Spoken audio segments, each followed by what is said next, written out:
성경 말씀 마태복음 16장입니다.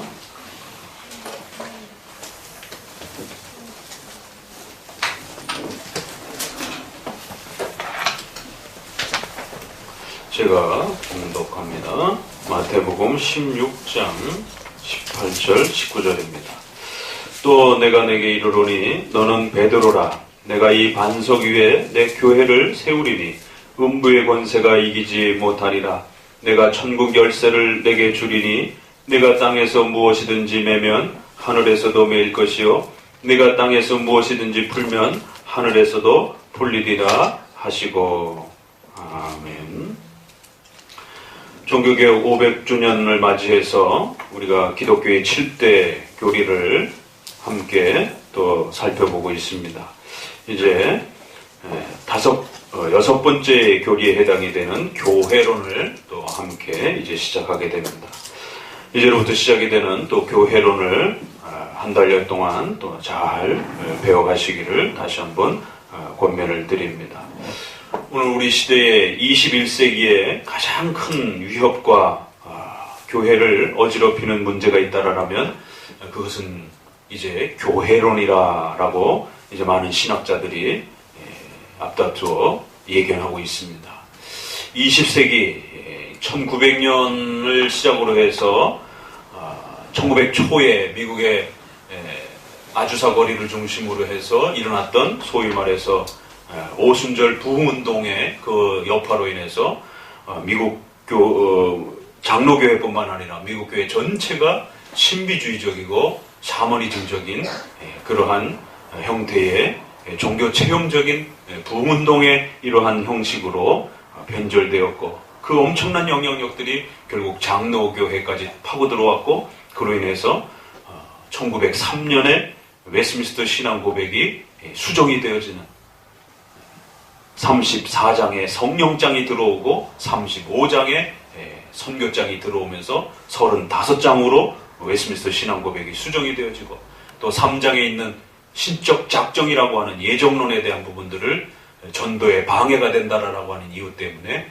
결국 그 예정론에 대해서 수정을 하기 시작하고 전통적으로 배워왔던 그런 예정론들은 전도에 선교에 상당히 지장을 준다. 그렇기 때문에 모든 세상 사람들이 다 구원받을 수 있는 그러한 방식으로 가르쳐지고 이해되어야 된다. 라고 하는 서문까지 추가하면서 결국 우리 장로교의 예정론과 신적 작정이라고 하는 이런 하나님의 절대 주권과 관련된 교리들을 손질하면서 결국 회개와 믿음, 그래서 예수님을 영접하는 이 부분이 더 강조되어야 되지 하나님의 주권, 신론, 예정 이런 부분들은 교회 안에서 강조되면 안 된다라고 하는 형태로 1903년 웨스트민스터 신앙 고백이 PC USA를 중심으로 해서 결국 수정이 됩니다.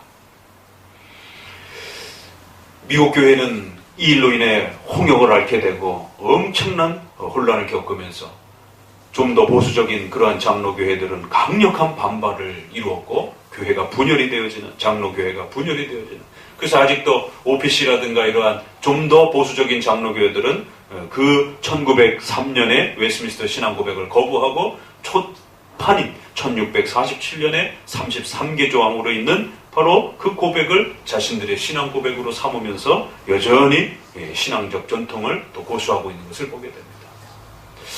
도대체 이러한 그 도전과 사건이 무엇이길래 미국 교회 전체가 뒤흔들려지는, 특별히 장로교회가 뿌리채 흔들려지는 이런 일들을 겪느냐라는 것이. 그럼 바로 교회론의 문제였던 것이.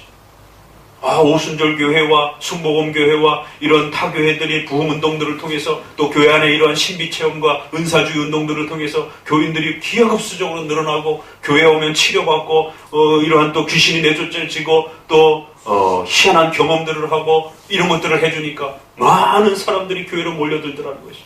우리 장로교에서도 이런 걸 한번 해봅시다. 왜 저들만 저런 걸 하느냐. 저게 귀신의 역사인가 성령의 역사인가. 많은 논쟁과 갈등 속에서 결국에는 저것이 교회 안에서 일어나니까 성령의 운동 아니냐. 그래서 그러한 운동들을 성령의 역사로 이해하고 싶어하는, 그래서 교회가 늘어나는 이러한 교리들을 성령장과 선교장으로 그렇게 보강하기 시작한 것입니다. 그러나 전통적으로 스코틀랜드를 중심으로 해서 또 영국에서 넘어오고 또 화란과 또 유럽에서 넘어왔던 보수적인 이러한 웨스트민스터 신앙을 고백하고 하이델베르그 연립문답과 도르트 신조를 전통적으로 고백해왔던 이러한 정통 개혁교회와 장로교회 또 이 후손들은 이것은 우리가 교회 선조들을 통해서 배우고 이해하고 깨달았던 그런 성령운동이 아니다. 이건 그런 교회 모습이 아니다. 이건 오히려 갈빈이나 루터나 또 우리 많은 선조들이 그 시대 당시에도 역시 가톨릭에서 귀신을 쫓아내는 구마의식과 또 여러 가지 이러한 종교체험적인 수도원에서 일어났던 그런 신비주의적인 운동들이라든가 그런 로마 가톨릭에서 미신화되고 샤머니즘화될 때 사용했던 그러한 잘못된 이러한 사이비적인 성령운동이다. 이 절대 교회 안에서 받을 수 없다 라고 하면서 결국 거부운동들이 일어났던 것입니다. 바로 그 시점에 한국교회는 선교를 받은 것입니다. 그래서 언더우드가 1885년에 젊은 나이에 20, 30대에 그렇게 선교를 오게 되는 것입니다. 다행히 한국 장로교회는 프리스톤과 보수적인 북장로교회의 이런 영향을 받은 메코믹 신학교라든가 여러 이런 보수적 신학의 영향을 받은 그런 선교사들도 들어와서 우리 한국교회가 이나마 이렇게 장로교회의 터전을 가지고 있게 된 것입니다. 그러나 그 시대 당시에 호주 장로교회나 캐나다 장로교회 또 이러한 상당히 자유주의적이고 상당히 오순절 그러한 그 영향을 받은 그러한 장로교회 교단들도 또 들어오는 것입니다. 그래서 적어도 한국교회는 4개의 교파의 장로교가 시작이 됩니다. 호주 장로교회, 캐나다 장로교회, 북장로교회, 남장로교회. 이처럼 한국 장로교회는 시작부터 통일성 있게 시작을 하지 못하고 4교파가 색깔이 반반씩 그렇게 나눠져 있는, 한쪽은 전통적으로 웨스트민스터 신앙고백의 33개 조항을 중심으로 해서 교회를 세워가고 싶어 했던, 그래서 신학교에서도 또 교회 안에서도 목사님과 장로님들이 교회 청빙을 받을 때, 목사가 될 때, 장로가 될 때 7대 선서를 하면서 두 번째 선서의 고백 안에 나는 웨스트민스터 신앙 고백이 성경을 가장 잘 요약한 것으로 알고 그것을 믿고 따르고 교회 안에서 또 가르치겠습니다 라고, 그러한 것을 가르치는 목사가 되겠습니다. 그러한 것들을 지키고 보존하는 장로가 되겠습니다. 그러한 것들을 배우기 위해서 이제 신학생이 되겠습니다 라고 평양신학교에 그렇게 선언문에 고백이 따라 붙은 것입니다.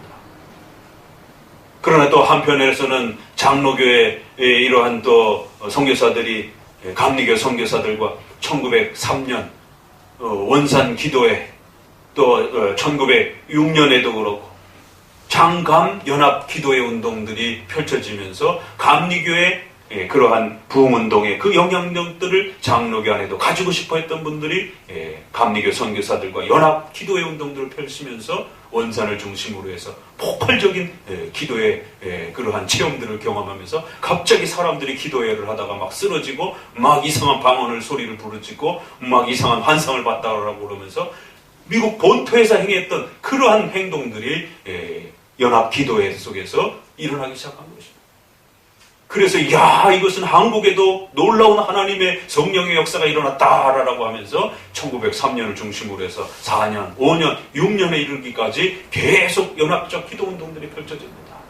그러다가 1907년 잘 아시는 것처럼 바로 평양 장대현 교회를 중심으로 해서 폭발적인 그러한 체험의 역사들이 분출을 하게 됩니다. 그래서 많은 분들이 교회사에 있어서 1907년 부흥운동, 얼마 전에도 어게인 1907년 이래가지고 또 한국교회사에서 많은 또 이렇게 무브먼트를 행하기도 했었습니다.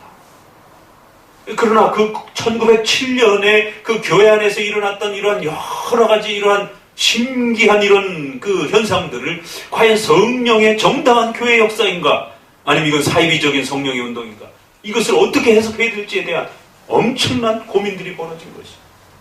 그래서 본토 총회에다가 자신들이 파송받은 그 노회에다가 신학적 자문을 구합니다. 이러한 내용들이 초기 선교사들이 기록으로 전부 남겨서 총회록에다가 올린 그런 역사적 자료에 다 남아 있습니다. 어떤 일이, 어떤 평가가 이루어졌을까요? 당연히 반반 평가가 나타난 것입니다.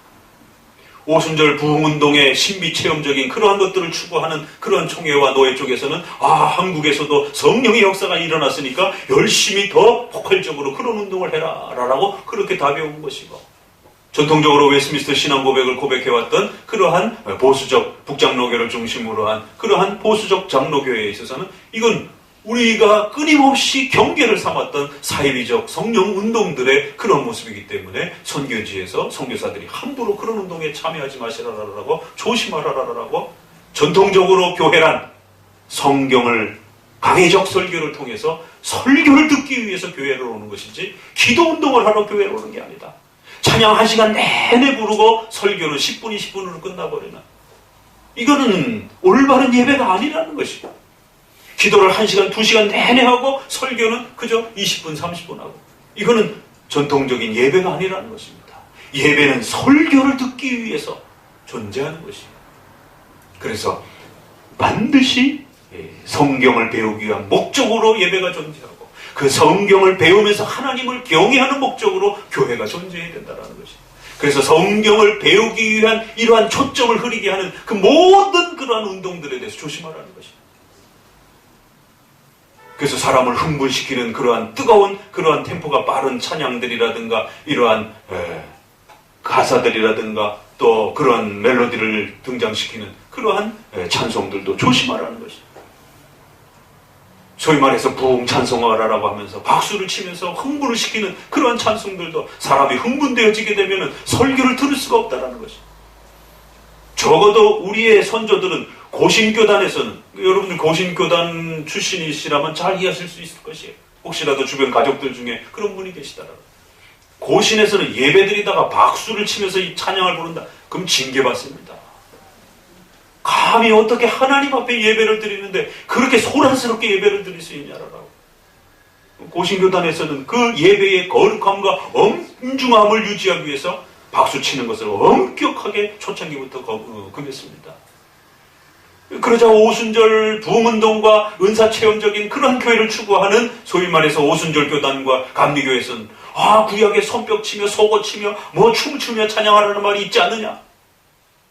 왜 우리가 손뼉 치는 것 하면서 찬양하는 것을 왜 금지하느냐? 그렇게 따질 것 같으면 구약에 그러면은 있는 대로 그러면 찬양 한번 불러볼까요? 그러면 그런 것들은 따라하지 않으면서 왜 그런 일부분적인 것만 끄집어 와가지고 마치 그것이 오늘날 그대로 이어지는 것처럼, 그 구약의 성전을 중심으로 해서 이루어졌던 그 짐승의 피를 흘리면서 진행되었던 그런 성전 제사적 찬양의 그 시스템을 마치 그것이 예수님이 오시고 난 뒤에도 전혀 변함없이 마치 성전 제사적 그 예배와 찬양이 그대로 존속하는 것처럼 소고치며 그러한 북을 치며 찬양해야 된다는. 그럼 왜 소고를 치지 왜 피아노를 칩니까? 왜 기타를 칩니까? 소고를 쳐야 되는 것인지, 둥소를 불며 그런 건 안 따라가면서 왜 일부분 자기 마음대로 이 부분 저 부분을 따다가 마치 그것은 계속되고 있는 것처럼 다른 부분들은 따라하지 않으면서 구약의 다윗이 만든 성가대의 찬양대를 보게 되면 엄격합니다. 레위 제사장의 반열을 따라서 누가 참여를 해야 되고 어떻게 찬양단을 구성을 해야 될지 그런 거는 하나도 따라하지 않으면서 장로교회가 불러왔던 전통적인 시편 찬송들을 통해서 차분하고 조용하게, 그리고는 그 가사조차도 대부분 시편에 있는 성경을 기억하고 성경을 추억하고 성경을 다시 곱씹을 수 있도록 되새길 수 있도록 성경의 하나님의 말씀을 담아낼 수 있는 찬송으로 강의 설교를 듣기 위해서 우리의 마음을 차분히 안정시키는 그런 찬송으로서 강의 설교를 준비시켜주는 것입니다. 적어도 교회는 그래야 된다는 것입니다. 그래서 그러한 정신을 지켜내기 위해서 고신에서는 박수 치는 것까지 금지를 시켰다는 거예요. 아니 어느 순간부터 도대체 교회가 이렇게 됐는가? 지금은 태어나서 우리 아이들이 보니까 어려서부터 교회를 다니면서 지극히 그냥 이런 것이 정상적인 것처럼 보여지는 것이에요. 신디사이저로 귀를 찢어가는 그런 듯한 그러한 템포와 멜로디로 온갖 소란스러움들로 교회 오면 그냥 자연스럽게, 그리고 박수를 치고 소리를 지르고 일어나서 액션을 취하고, 이게 도대체 교회 와서 앉아있는 것인지 아니면 시장 한복판에 와서 앉아있는 것인지. 그러나 젊은 세대들은 태어나서 보니까 1950년 60년대 이후로 태어나서 보니까 교회가 다 그런 것이, 장로교도 그렇고 순복음교회도 그렇고, 그러니까 당연히 교회는 이런 것이구나라고 생각하는 거죠. 그러다가 어느 날 갑자기 예전 정통 장로교회를 추구하는 그런 교회를 혹시라도 신척의 행사 때문에 쫓아갔다가 앉아보면 설교도 길죠, 찬송도 조용하지요, 예배 프로그램도 없죠. 지루해서 견딜 수가 없는 것이죠. 예배에 은혜가 안 된다, 예배가 밋밋하다. 도대체 뭘로 은혜를 받는 것인지. 우리의 선조들은 적어도 100년 전에, 아니 60년 70년 전에 그렇게 예배드리지 않았던 것이, 그렇게 교회를 세우지 않았던 것이. 어디 교회 안에 신디사이저와 같은 이러한 현대 노래방 악기가 들어가고 배치되어 있습니다. 그래서 요즘에는 장로교인지 오순절 교단의 교회인지 그 바깥에 딱 쳐다만 봐도 압니다. 그리고 들어가서 문을 여는 순간 다 알게 됩니다. 눈앞에 펼쳐지는 그 장면 하나만 갖고도 이 교회가 전통 장로교회인지 아니면 일반 교회인지. 가톨릭은 가톨릭 스타일이 있습니다. 오순절은 오순절 스타일이 있는 것이에요. 왜? 소리를 지르고 같이 액션을 취하기 위하기 때문에 앞에 신디사이를 중심으로 한 밴드가 쫙 갖춰져야 되는 것이에요. 그리고는 설교가 중심이 아니기 때문에 앞에는 무대 스타일로 그렇게 넓게, 예전의 강대상 개념이 아닙니다. 그래서 어느 순간 무대 개념으로 전부 앞에 이제 강대상에 대한 부분들을 다시 배치합니다. 적어도 장로교회는 강대상이 가장 중심에 위치해 있고, 그리고는 성찬상이 그렇게 배치가 되는 것이에요. 더 나아가서 예전 장로교회는 이 강대상을 벽에다 갖다가 붙여놓습니다. 왜? 하나님의 말씀이 선포되어지고 증거되어지는 자리라는 것이에요. 감히 어떻게 성도들이 편안하게 앉아서 그렇게 들을 수 있느냐라는 것이에요. 올려다보며 경외하며 들으라라고 벽에다가 강대상을 붙여놓고 문을 달아놔서 목사님이 그 강대상에 올라가서 내려다보면서 성도들을 향해서 설교를 합니다. 그래서 우리가 사도신경과 축도에는 일어서십시오라고 하는 것이, 과거에 스코틀랜드와 미국 장로교회 이런 성도들은 하나님 앞에 자신의 신앙을 고백하는데 앉아서 고백할 수가 없는 거예요. 너무 미안하고 너무 감격스러워서. 왜? 서양 스타일은 이렇게 모자를 벗고 이렇게 인쇄하는 것이 이게 서양적 전통이기 때문에. 그래서 적어도 신 앞에 자신의 신앙을 고백한다라고 했을 때, 사도신경을 고백한다라고 했을 때는, 하나님이 부르신다라고 했을 때는 모두 다 일어서서 모자를 벗고 머리를 숙이며 그 경외의 표시를 했던 것입니다.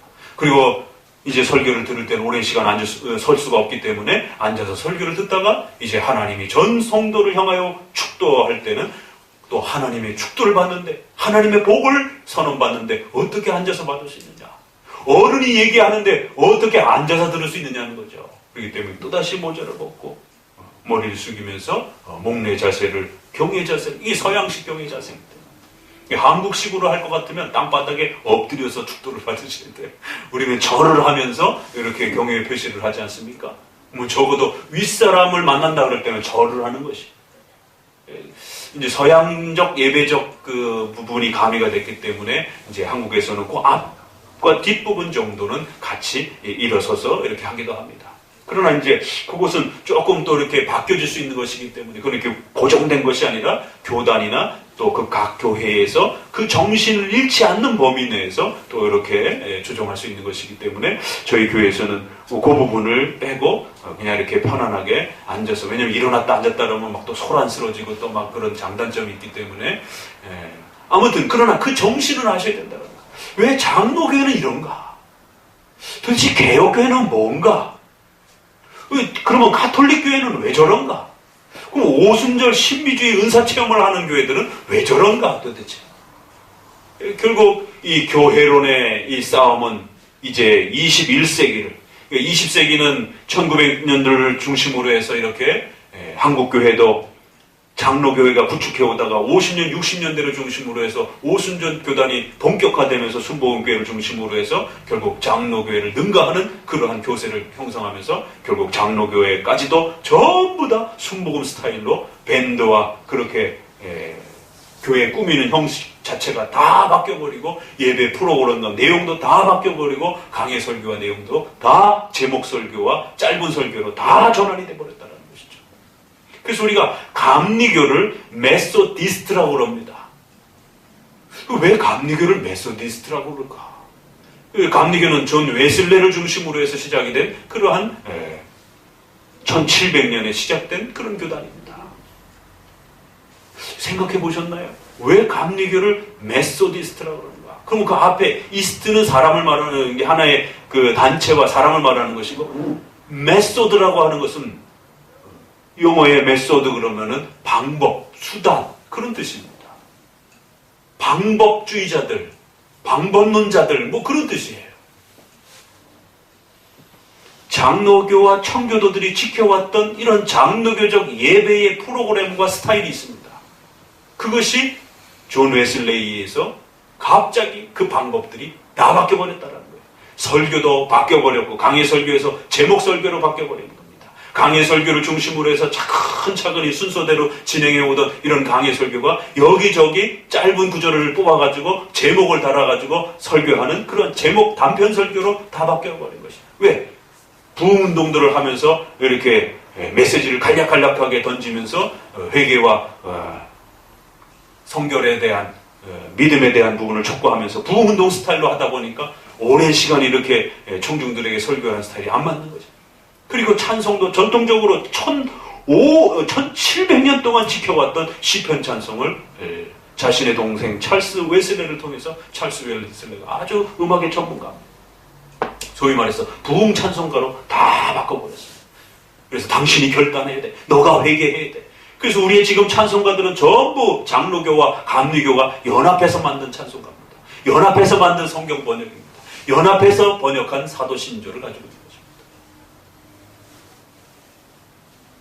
장로교 찬송 앞부분에 한 50장 앞부분까지는 장로교 찬송이 그래도 들어왔습니다. 거룩 거룩 거룩 대부분 조용하고 차분하죠. 그러나 벌써 100장 넘어가기 시작하게 되면 템포가 빠르고 가사가 자기 간증적인 그런 내용으로서 그렇게 구성이 됩니다.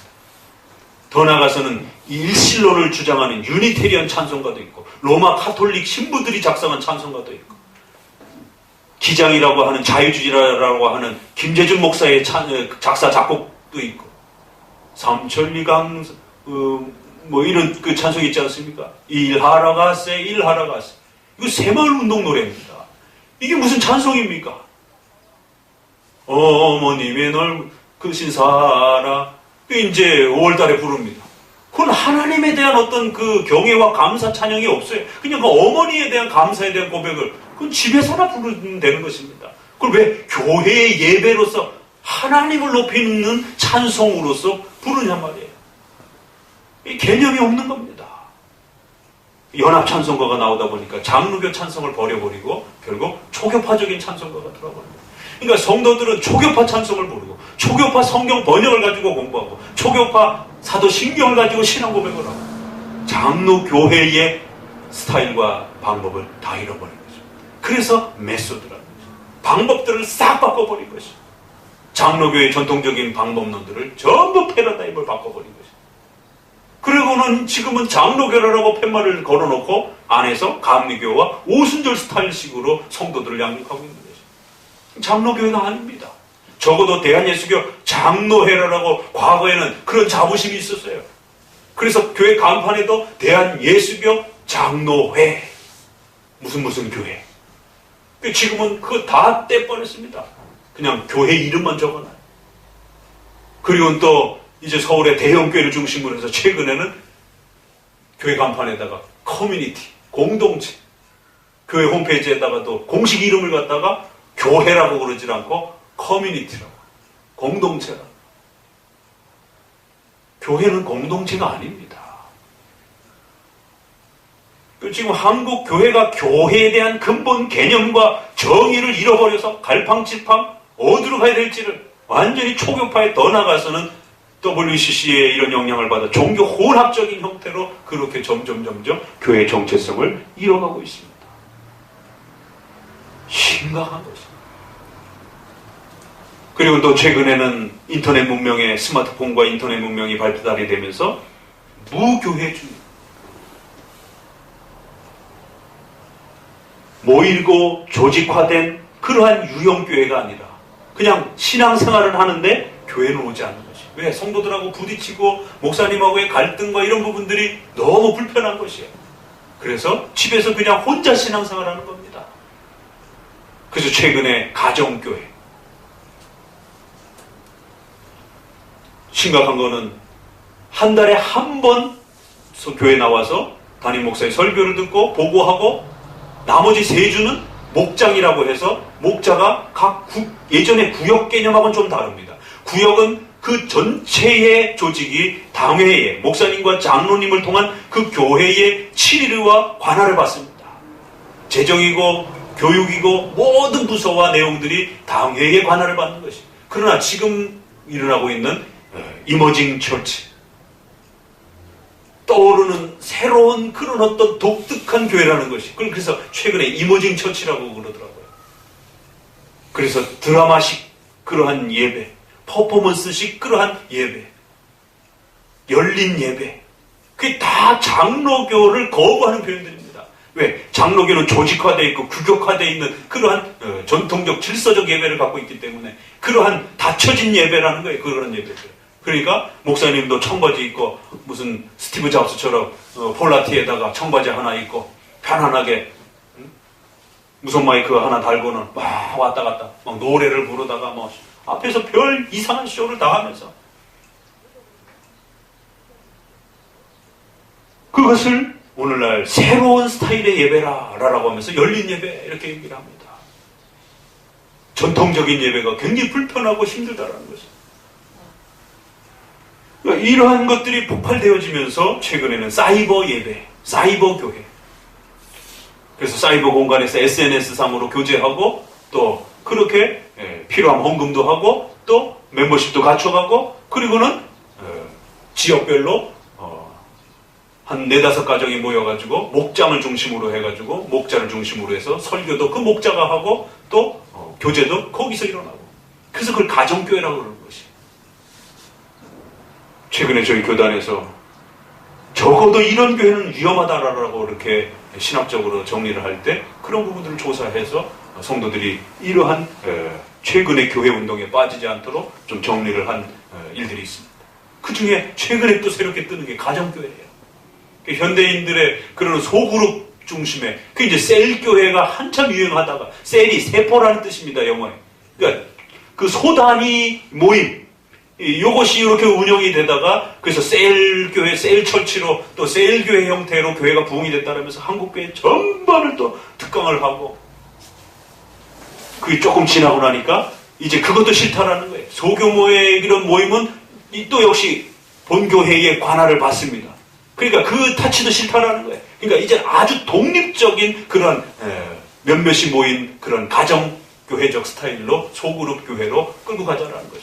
그리고는 전체적으로 한 달에 한 번이나 연말에 한 번 정도 모여서 전체 교회에 그러한 또 모임을 갖자라는 것이.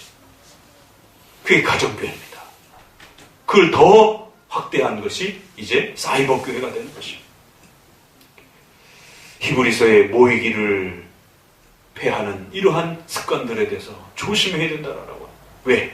유형교회는 모여야 되는 그런 특성을 갖고 있습니다. 그래서 목사를 세우고 장로님을 세우고 설교를 듣고 조직화된 예배의 질서가 운영이 되고 또 거기에 성찬이라고 하는 떡과 포도주를 먹고 마셔야 되는 이러한 조직교회와 보여지는 유형적 그러한 성도들의 모임이요 단체라는 것이. 성찬도 이제는 사이버로 해요. 이모티콘인가 뭐 이렇게 해가지고는 성찬으로 주고받고 교회의 근본 틀이 무너지고 있습니다. 초창기에 일본에서 무교회주의를 배워왔던 무교회, 아예 교회 자체를 인정하지 않는 거예요. 유형교회를 없애버린 일본의 내총감사라라고 하는 신학자가 있었고, 그걸 배워온 김교신이라고 하는 목사가 있었고, 또 그러한 것들을 목사는 아니지만 제야운동을, 민주화운동을 했던 함석헌 씨라고 하는 분들이 같이 참여하면서 무교회주의를 펼쳤습니다. 한국교회에서 이단으로 정제가 됐습니다. 지금은 무교회주의는 아니고 무형교회 추종 방식의 운동들이 일어나는 것이죠. 그 이단으로 정죄받았던 사람들은 이렇게 보여지는 교회 자체를 아예 부정해버리고 필요 없다라고 주장하는 것인데, 그렇게까지 극단으로 가지는 않지만 유형교회와 보이는 교회와 보이지 않는 교회가 있다라고 하는 우리 웨스트민스터 신앙 고백에 따라서 하나님의 선택한 백성들이라고 하는 무형교회, 수천 년 전에, 지금 또 앞으로 미래에 태어날 모든 하나님의 택한 백성들, 시공간을 초월해야 하나님의 선택과 예정을 통해서 세운 부름받은 하나님의 백성들. 그러니까 보이지 않는 것이. 그러나 장차 이제 종말에 천국에서 우리가 다 함께 모이게 될 그러한 백성들. 그게 교회의 정의입니다. 단순한 모임도 아니요, 회원제도 아니요, 단순한 공동체도 아니요, 단순한 무슨 동아리적 모임도 아니요, 단순한 문화적 공간도 아니요. 하나님의 전능하신 하나님이 자신의 영광을 드러내기 위하여 신적 작정과 예정 속에 선택하여 불러주신 하나님의 백성들이라는 그 무형교회 특성을 그렇게 고백합니다.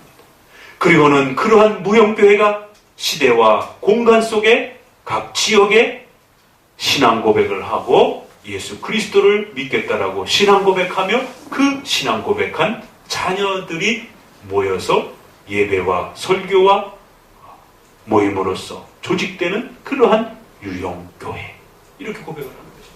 그래서 교회의 모습에는 두 가지 모습이 있다라고 하면서 무형교회, 유형교회, 보이지 않는 교회, 보이는 교회라고 이렇게 표현하면서 고백을 하는 것이죠.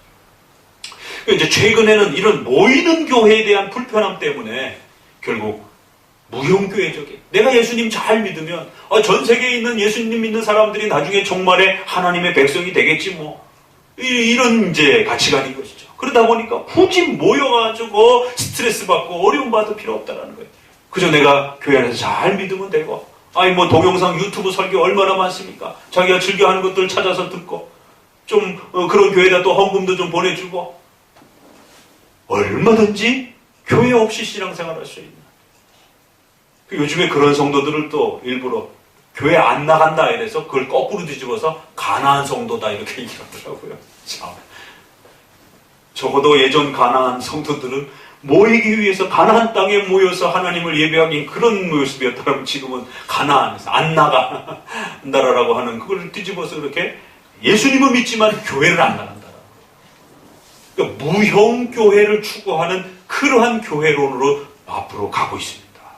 그래서 21세기는 이 교회론에 대한 엄청난 싸움과 논쟁이 벌어지면서 어마어마한 혼란이, 위기가 닥칠 거다라고 하는 이러한 예측을 하고 있는 이 시점에 저와 여러분들은 우리 정통 장로교회가 지켜왔다, 적어도 2000년 동안 예수님 이후에 사도들이 물려준 그러한 올바른 성경적 교회라고 고백해 오면서 그 교회가 가장 정치 질서에 있어서까지도 가장 성경적인 그 질서들을 그대로 물려받고 보존해왔던 그 가장 성경적 스타일이 장로교회라고 하는 고백을 고백해왔던 것입니다.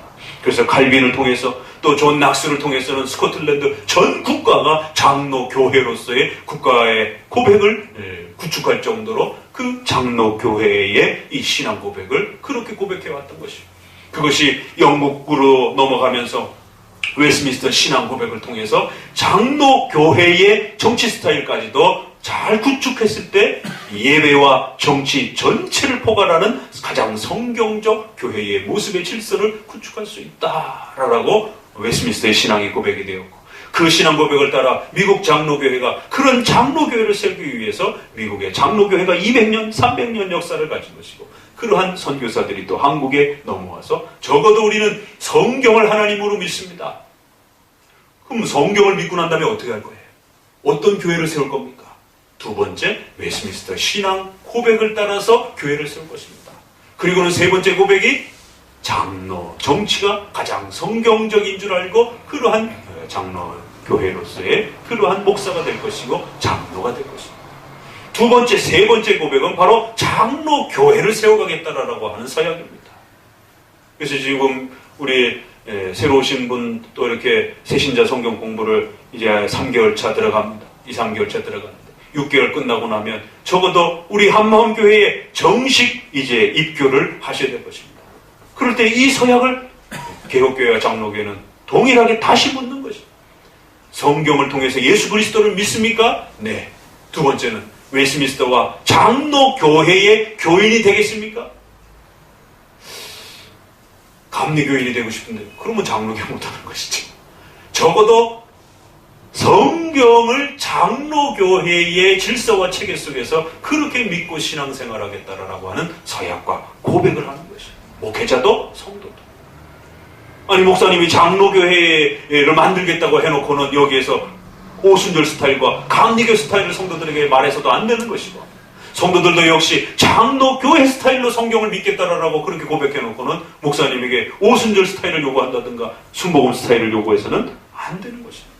적어도 우리가 장로교회로서 모였다라고 한다면 장로교회가 전통적으로 지켜왔던 그러한 예배, 강해설교 중심의 그러한 청교도들이 지켜왔던 그러한 예배적 질서와 틀이 무엇인지, 그것이 우리 눈에 보기에 아무리 재미없어 보이고 고리타분해 보여도 적어도 하나님이 성경적으로 요구하시는 예배라면 그럼 우리가 의무적으로 하나님 앞에 지켜가야 되는 것이지 내가 재미있어서 드리는 게 아닙니다. 구약의 성전에 그게 어디 재미있어서 드렸습니까? 그건 하나님이 시내산에서 모세에게 하나님이 원하시는 대로 던진 겁니다. 너희가 이렇게 예배 안 하면 하나님이 예배받지 않겠다라는 거예요. 아답과 나비오는 잘못 그 향을 받쳐있는 그러한 그 불 관리를 잘못하다가 뭐 이걸 꼭 이렇게까지 해서 해야 되나 귀찮게 다른 불을 가져다가 성전에 나오다가 즉사를 해버렸어요. 아론이 얼마나 무서웠는지 화목제 제물을 성전에서 바치고 제사장들이 나눠 먹으라고 그러는데도 먹지도 못하고 덜덜덜덜 떨고 있는 것이, 왜 이거 안 먹었느냐라고 호되게 야단을 치니까, 아니 자식들이 하나님 앞에 성전에 나가서 예배드리다가 죽었는데, 아니 예배를 등한시하다가 죽은 것도 아니고 예배 열심히 드린다라고 드리면서도 잘못된 불을 드린 거, 하나님이 원하는 방식으로 안 한 것이죠. 그렇게 해서 죽었는데 하나님 앞에 바치는 이 고기 또 먹으라고요? 이거 먹었다가 나머지 아들 이다말과 얘네까지 죽으라고요? 다 못 먹고 있는 거예요. 무서워가지고. 모세가 그렇지 않습니다. 그들이 죽은 것은 하나님이 원하시는 대로 행하지 않았기 때문에 죽은 것이지, 당신과 당신의 자녀들이 하나님이 원하시는 대로 그 예배를 잘 지켜만 된다라면 오히려 당신 집안이 복을 받을 것입니다 라고 하면서 그 재물을 먹으라고 격려를 시킵니다. 구약의 예배는 적어도 하나님이 원하시는 대로 예배를 드리느냐 못 드리느냐에 따라 그들의 생사의 갈림이 왔다 갔다 합니다. 세상에 그 사막 기후에 내층으로 쌓여져 있는, 그래서 바깥에는 그 비와 이러한 그 우박비라든가 이러한 비바람을 막기 위해서 수달의 가죽으로 해서 가장 튼튼한 그러한 그 외피를 입혀놨습니다. 창문도 없어요. 사막의 그 기후에서 얼마나 덥고 얼마나 갑갑합니까? 그런데 또 제사장들의 옷은 또 얼마나 겹겹이 껴있습니까? 속살을 보이지 않기 위해서. 숨이 턱턱턱턱 막히는 거예요. 근데 거기 들어가서 제사를 지내는 거예요. 질식해서 죽을 수도 있는 그런 공간입니다. 그 공간 자체가. 그게 쉬운 게 아니에요. 그래서 너무 에너지가 소비가 되기 때문에 제사장들이 12반차로 나눠서 또 때로 24반차로 나눠가지고 교대로 돌아가면서, 그것도 20세에서 50세까지만. 왜? 너무 어려도 안 되고 너무 나이가 들어도 안 되는 거예요. 왜? 그 짐승들 잡아가지고 피를 뿌리고 때마다 들어가서 그 떡을 갈고, 이게 고된 노동이란 말이에요.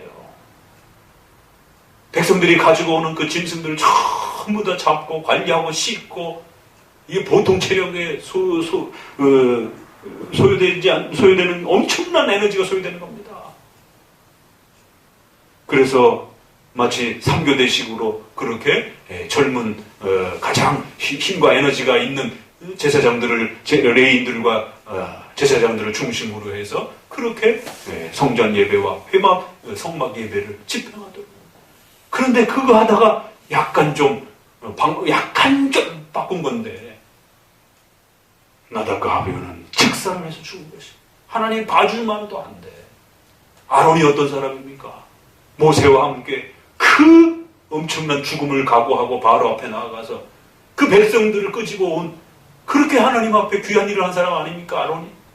근데 세상에 그 사랑하는 아들을 그 향불 조금 바꿨다라고 해서 어떻게 즉사가 됐느냐 말이에요. 인간적으로 생각하면 그건 너무한 것입니다. 그럼에도 불구하고 그건 하나님이 원하는 예배가 아니었던 것입니다.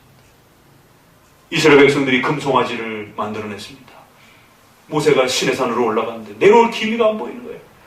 우리가 하나님의 도우심으로 여기까지 왔는데 주변에는 블레셋과 아람과 또 엄청난 고대의 국가를 형성한 그런 주변 민족들이 가나안의 이 광야 쪽에 버티고 있습니다. 언제 기습 공격을 할지 몰라요. 아론에게 찾아가서 어떻게 된 겁니까? 왜 모세 안 내려옵니까? 왜? 40일 동안 금식하면서 거기서 하나님과 기도하고 있습니다. 이러다가 주변에 적들이 쳐들어오면 우리 다 죽습니다.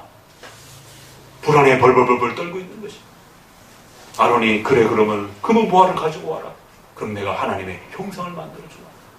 하나님이 자신들과 함께 있지 않다라고 생각하니까 금송아지를 만들어 놓고 춤을 추고 노래하면서 이제 하나님이 우리 가운데 계신다. 하나님이 분노하시기 시작한 것이. 모세에게 당장 내려가라. 이스라엘 백성들은 하나님을 버린 게 아닙니다. 하나님이 자신들의 눈에 보이면 눈에 보이는 형태로 그렇게 우리가 예배할 수 있다라면 훨씬 더 안정감을 갖고 더 열심히 예배할 수 있다라고 그렇게 고백한 것이. 그래서 금송아지를 만들어 놓고 하나님을 섬긴 겁니다. 바알을 섬긴 게 아니에요. 눈에 보이는 방법으로 하나님의 형상을 좀 만들고 나타내주면 좋지 않느냐라는 시각적인 효과를 좀 나타내서 하나님이 지금 우리와 함께 있다라고 하는 걸 좀 도와주면 안 되겠느냐. 아론은 그걸 정말 받아준 겁니다. 모세가 그걸 보고는 기겁을 하고 십계명 돌판을 집어던지고 이 죄악에 참여하지 않을 자들은 내 편에 서라. 모두 다 칼을 쳐라.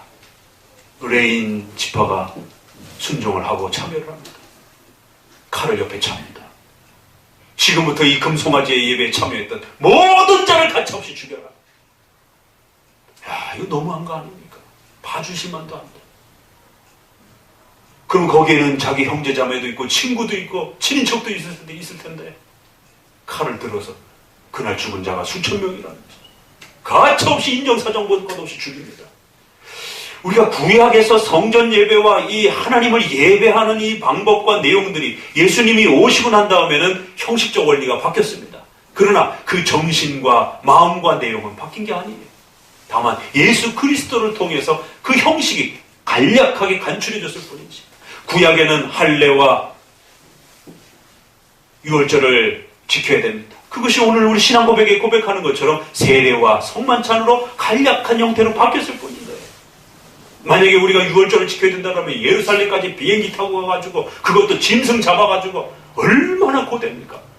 오순절 성령의 역사로 인하여서 사도행전의 역사로 해서 전 세계적으로 복음이 퍼져가면서 성전 중심의 예배가 그쳤고 이제는 성도들이 성전이다. 얼마나 감격스러운 고백입니까? 예수 그리스도께서 성전이다 라고 고백하면서 이제는 눈에 보이는 건물의 성전이 없어졌고 이제는 예수 그리스도를 믿고 고백하고 그 성도들이 모이면 그것이 교회다 라고 하는 어마어마한 선언과 고백이 히브리서를 통해서 옛것은 그림자여 모형이여 그것이 완성될 때까지만 사용한 것이지 이제는 예수 그리스도를 전 세계에서 고백하는 모든 성도들이 이제 모여서 예배하면 된다. 하늘의 장자들의 총회요 라고 하는 하나님의 백성들이 모이는 곳이 교회다 라고 하는 이 어마어마한 선언이 쏟아져 내립니다. 절대 교회는 건물이 아니다 라고 말하는 것입니다. 근데 한국 교회는 건물을 짓기 위해서 혈안이 되어 있습니다. 세상에 5천억씩이나 되는 발표한 것만 3천몇 억인데 건물이라는 게 개인 집도 그렇지만 짓다 보면 돈이 그 기하급수적으로 늘어나는 것입니다. 추정하는 금액만 해도 5천억인 것입니다. 거기에 초대받아서 봉헌식 하는 데 와가지고는 한국에서 제일 큰 교회를 졌기 때문에 이제 하나님이 이 사랑의 교회를 가장 크게 축복해 줄 것입니다. 온 성도들이 아멘하고, 우리가 잘 아는 그 순복음교회 그분이 가서 설교를 그렇게 하고, 건물이 졌기 때문에 이제 하나님 복 받을 거라는 거죠. 건물 못 진 전국의 80% 90%의 미자리 교회들은 다 비참하고 교회도 아닌 겁니까? 이게 뭐 하자라는 것이에요. 거기에 또 아멘하는 성도들은 도대체 뭐냐라는 것이에요. 루터가 95개 조항을 통해서 가톨릭의 교황의 면죄부를 공격하면서 어떻게 그 종이 쪼가리가 천국을 가는 정서가 될 수 있느냐라고, 예수 믿고 회개하고 예수님을 믿을 때 천국 가는 것입니다. 가난한 자들의 돈 뺏어다가 어떻게 그렇게 교황과 신부들을 위한 그 건물을 베드로 성당과 시스테나 성당을 지을 수 있느냐라는 거예요. 그 금은보화로 치장된 거 다 베껴다가 가난한 자들에게 주라는 것이죠. 그게 하나님이 좋아하시는, 하나님이 기뻐 받으시는 제사인 것입니다. 어떻게 그 수많은 돈을 들여서 건물을 만든 걸 하나님이 기뻐하신다고 생각하느냐? 그건 잘못된 겁니다. 종교개혁은 거기로부터 시작이 됐습니다. 면죄부에 대한 정죄와 건물이 교회라고 하는 이 착각 속에서 빠져나와야 된다라고. 근데 한국교회가 가톨릭 교회로 돌아가고 있는 것입니다. 말라기에 학계 스가랴 말라기를 갖다가 문자 그대로 이용을 해가지고는 오늘날도 성전을 지어야만이 하나님이 복을 내린다라고. 적어도 우리 장로교회는 초창기에 대한예수교회 장로회 한마음 교회 당 이렇게 해놨습니다. 그 정신을 지켜내기 위해서. 왜? 이 건물은 교회가 아니라는 거예요. 집당자를 써가지고 교회 당, 교회, 교인들이 모이는 건물, 처소 이렇게 한 것이에요. 적어도 교회는 성도들이라는 것입니다.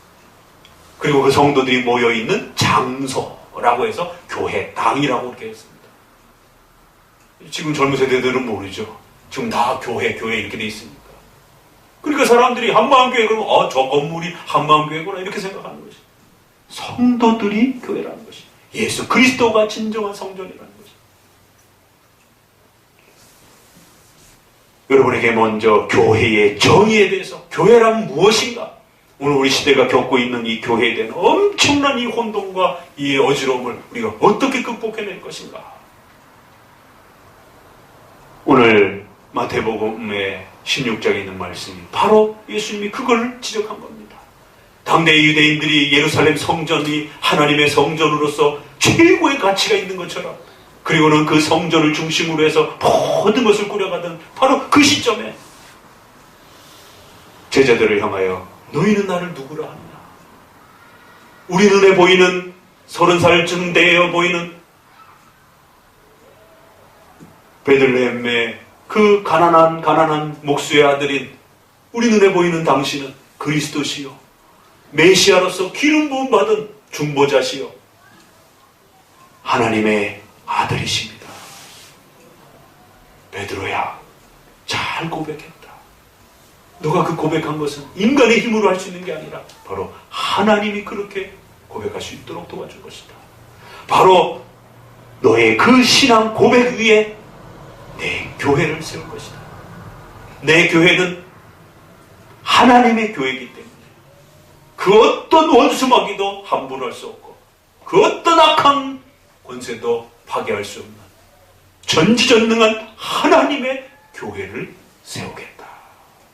하나님이 임재하시고 하나님이 거하시고 하나님의 백성들을 세우는, 하나님의 택하여 불러주신 하나님의 그 전능하신 하나님을 예배하도록 특별히 부름받아 세운 그런 예정된 자들로, 그렇게 하나님을, 예수님을 신앙 고백하는 자들로 그렇게 채워지는 교회. 유대인들의 저 착각 속에 있는 것처럼 저 건물을 바라보면서 저것이 진정한 성전인 것처럼, 저 성전에 예수님이 오시는 것처럼 그렇게 착각하고, 오히려 진정한 성전이신 예수님이 오셨는데도 불구하고 이렇게 괄세하고 무시하는 이러한 것이 아니라 진정한 예수 그리스도를 알아보고, 참된 성전인 예수 그리스도를 알아보고 그 예수 그리스도를 믿음으로 고백하는 너희들, 바로 그 신앙 고백 위에 천국 열쇠를 줄 것이다. 이게 교회의 정의의 하이라이트입니다. 그랬더니만 가톨릭은 또 이 단어를 갖다가 너는 베드로라, 내가 이 반석 위에 내 교회를 세운다라고 했더니만 이 반석을 갖다가 베드로의 이 고백이 우리는 베드로의 신앙 고백으로서의 그 반석을 이야기하는데 이 반석을 베드로 그 자체로 보고 베드로가 12제자 중에 첫 최고 제자였고 그 베드로의 첫 그 권한은 바로 로마 교회가 물려받았고 이제 자기들의 교황이 그 권한을 물려받았다는 것입니다. 그래서 이 반석을 베드로로 해석하고 그 베드로의 권한을 물려받은 교황만이 참된 교회다라고 고백을 하는 것입니다. 그러나 우리 개신교 장로교회는 베드로라, 바로 베드로가 앞서 고백했던 그 신앙 고백을 따라서 내가 바로 이 반석 위에, 베드로가 고백한 이 신앙 고백 위에 내 교회를 세우겠다라고 이렇게 해석하는 것입니다. 그리고는 바로 그렇게 형성된 교회 가운데에 하나님의 말씀을 고백한 그 신앙 고백을 따라 바로 천국 열쇠가 주어질 것이다라는 거예요. 그래서 올바르게 이 말씀을 바르게 고백하고 그 신앙 고백을 지켜가게 되면 그 신앙 고백에 따라 천국문이 열리고 닫히기도 하는 이런 어마어마한 하나님의 권세가 그 무리 가운데 있게 될 것이다. 그래서 일부러 마태는 베드로를 착각할까봐 페트로스는 남성입니다. 그러나 이 반석이라고 하는 헬라어는 여성형입니다. 페트라라고 해서 성이 다릅니다. 일부러 다른 성을 구별해가지고 혹시라도 헷갈릴까봐 베드로 그 자신인 것처럼 혹시라도 그래서 베드로가 중심인 것처럼 착각할까봐 성을 달리해서 베드로는 남성이고 이 반석이라고 하는 페트로나 이것이 다 그냥 바위라고 하는 단어입니다. 그럴 때 남성 여성을 구별해서 이 반석할 때는 여성형을 써서 교회로서의 신앙 고백으로서의 그 독특성을 구별시킨 겁니다. 만약에 베드로였으면 남성형을 그대로 받아서 썼을 것입니다. 그러나 만약에 베드로라고 착각하는 순간부터 엄청난 일이 벌어지기 때문에 성을 달리해서 헬라어에서는 남성, 여성, 중성이라고 하는 이 성이 어마어마하게 중요합니다. 우리 한국말에는 그런 성이 없지만 이 헬라어에는 같은 성을 따라서 움직여가기 때문에 같은 성끼리 지시대명사와 형용사들이 따라붙는 것이 같은 성이 아니면 절대로 그걸 꾸며가지 않습니다. 그렇기 때문에 여성형은 여성명사를 향해 나아가는 것이고 남성은 남성명사를 향해서 나아가는 것이고 그렇기 때문에 여기서 이 반석이라고 했을 때는 이라고 하는 지시대명사도 그렇고 반석이라고 하는 것도 그렇고 베드로를 꾸미고 있지 않는 것이 어떻게 여성이 남성을 꾸며갑니까? 그건 문법적으로 맞지가 않는 것이 그런데도 그거를 베드로를 고집하면서 그 베드로가 또 로마에 와서 죽었는지 안 죽었는지 또 그것도 의심스러운데 결국 로마의 그런 절대 권력을 가지기 위해서 베드로를 억지로 그렇게 이 반석을 갖다가 베드로라고 고백하면서 베드로의 그 교황권을 자기네들이 물려받았다라고 하면서 로마의 그 권한을 그렇게 교황 중심의 교회로 구축을 한 것이.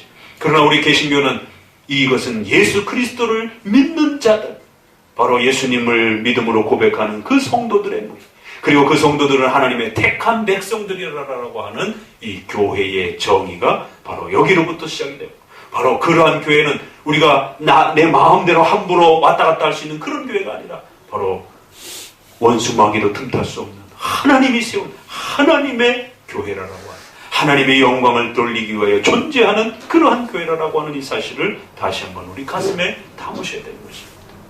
특별히 오늘날 무교회주의 또 무형교회 중심의 이러한 혼란 속에서 더더욱 교회의 정의가 무엇인가? 교회란 이렇게 하나님의 교회라는 사실을 명심하셔야 됩니다. 그건 내게 아닙니다. 하나님의 것이에요. 하나님이 왕이 되시고 하나님이 주인 되셔서 하나님이 예배를 받으시기 위하여 존재하는 그러한 것이다라는 것입니다. 그래서 성도들이 교회를 처음 나오는 것은 그의 양심의 자유를 따라 나올 수 있어요. 그러나 그 교회를 나왔다고 해서 그 교회 회원이 되는 게 아닙니다. 교회법에 있는 원리를 따라 반드시 그 교회가 또 그 성도를 받을 건지 말을 건지도 또 선택을 하는 권한을 갖고 있는 것입니다. 그리고는 그 교회인이 되었다가 교회를 옮기고 또 신앙생활하는 모든 것이 개인의 자유에 속하지 않습니다. 장로교회는 반드시 이런 교회법의 원리를 따라서 목사도 되어지는 것이고 또 성도도 되어지는 것입니다. 오늘날은 이러한 질서들이 다 붕괴가 되어져서 교회를 선택하는 것도 그렇고 교회 안에서 신앙생활하는 방식도 그렇고 목사님도 청빙을 받는 것도 그렇고 또 교회 생활하다가 또 좋은 자리 있으면 그냥 훅 떠나버리는 것도 그렇고 적어도 과거에는 이런 소명과 또 이런 교회법적인 질서에 따라서 노예가 허락해주지 않으면 절대로 교회를 옮길 수가 없습니다. 목사님은 그냥 거기서 뼈를 묻어야 돼요. 그냥 시골이나 농어촌으로 그렇게 청빙을 받았다 하면 노예가 허락하지 않으면 절대로 옮길 수가 없는 것입니다. 성도도 역시 마찬가지인 것입니다.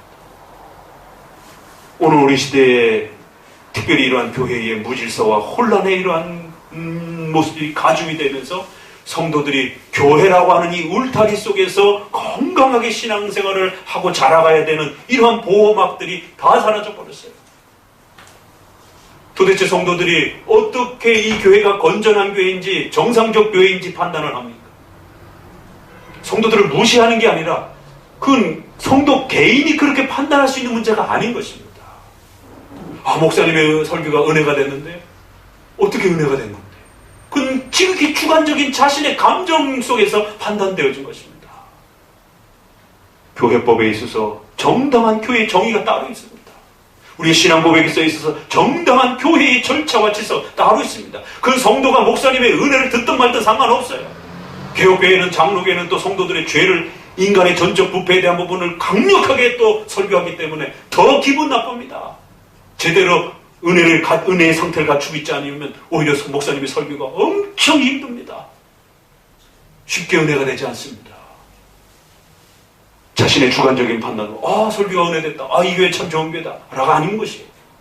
그래서 적어도 말씀에 바른 설교가 있는지 성례가 있는지 권징의 질서가 있는지 그리고는 그 교회가 웨스트민스터 신앙고백과 교회 헌법에 따라 이러한 치리와 관할을 받는 것인지 그리고 그 목사님이 정상적인 신학 교육의 검증을 거쳤는지 이러한 객관적인 여러 자료들이 확보가 되어야 되는 것입니다.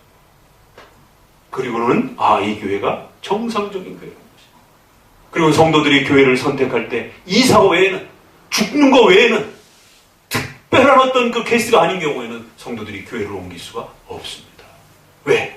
우리는 사도 신조에 따라 캐톨릭이라고 하는 홀리 처치라고 하는 홀리 캐톨릭 처치라고 하는 거룩한 공교회라고 고백을 하는 것입니다. 그 고백엔 하나의 교회라는 것입니다. 하나의 교회밖에 없기 때문에 그 하나의 교회가 허락하지 않으면 다른 지역에 있는 교회로 가지 못하는 것입니다.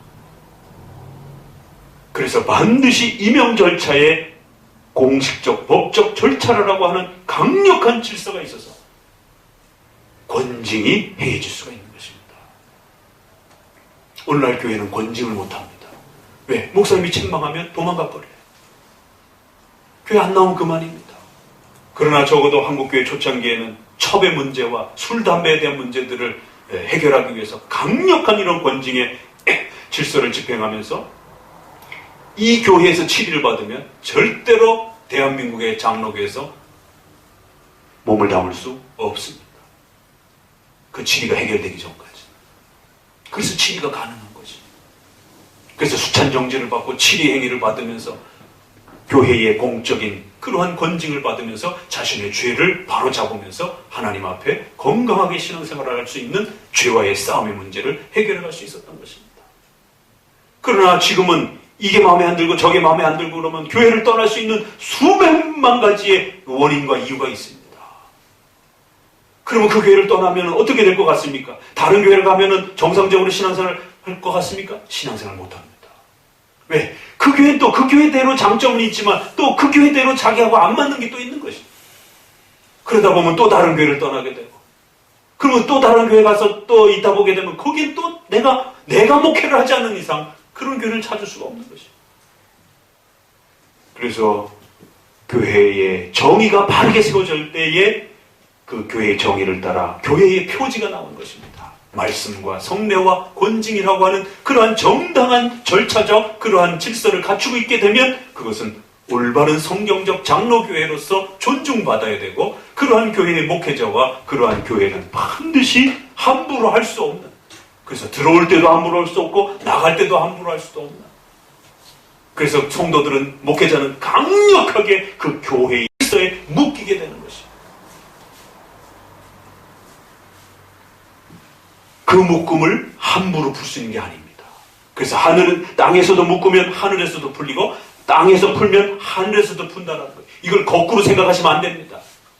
교회라고 하는 조직과 그런 단체와 그러한 그 형식이 갖춰져서 하나님을 예배하고 거기서 예수님을 믿는다라고 하는 죄사함에 푸는 일들이 일어나고 거기서 권징 절차가 일어나고 거기서 신자를 만들어내고 양육하는 이러한 모든 묶고 푸는 이러한 교회적 질서들이 하늘에 그대로 존중이 된다는 거예요. 그래서 이 땅의 교회에서 신자로 받게 된다면 하늘에서도 신자로 받겠다라는 거예요. 이 땅에서 만약에 치료를 행해갖고 신자가 아니다라고 권징을 받게 된다면 하늘에서도 하나님께서도 그 신자를 신자가 아닌 것으로 받겠다라는 것입니다. 교회의 치리와 모든 그 질서적 행위가 하늘에 하나님께서 인정하시는 내용으로서 확증된다라는 것입니다. 정당한 절차를 받게 될 때. 그래서 세계의 표지 안에는 형용사가 따라 붙습니다. 참된 설교. 그러나 조건이 있다라는 거예요. 무조건 교회라고 이름 붙였다고 해서 되는 게 아니라 참된 설교. 적어도 우리가 고백하는 7대 교리를 따라서 설교할 때에 그게 진짜 설교라는 거죠. 그리고 바른 성례 집회. 왜? 틀린 성례가 있기 때문에. 그래서 올바른 성례 집행이 일어나야 돼요. 그 다음에 마지막 권징에 있어서는 교회 법을 따라서 집행을 해야 되는 정당한 신실한 권징 절차. 그렇게 붙여놓은 겁니다. 왜? 목사님 마음대로, 장로님 마음대로 교회의 치리 행위를 행해서는 안 되는 것입니다. 적어도 그 교단이 추구하고 있는 교회법을 따라서 법대로 해야 되는 것입니다. 그래서 정당하게 법적 절차를 따라서 집행의 권징 절차를 집행할 수 있는 질서가 있다라면 적어도 그 교회는 우리가 함부로 할 수 없는 하나님의 교회라는 사실을 명심하시기를 다시 한번 주의 말씀으로 권면을 드립니다. 오늘은 이렇게 교회의 첫 정의에 대한 고백들을 다시 한번 살펴보면서 교회가 얼마나 중요한 것이고 교회가 얼마나 소중한 것인지에 대한 또 하나님의 말씀을 다시 한번 여러분에게 권면을 드립니다. 기도합니다. 하나님 감사를 드립니다.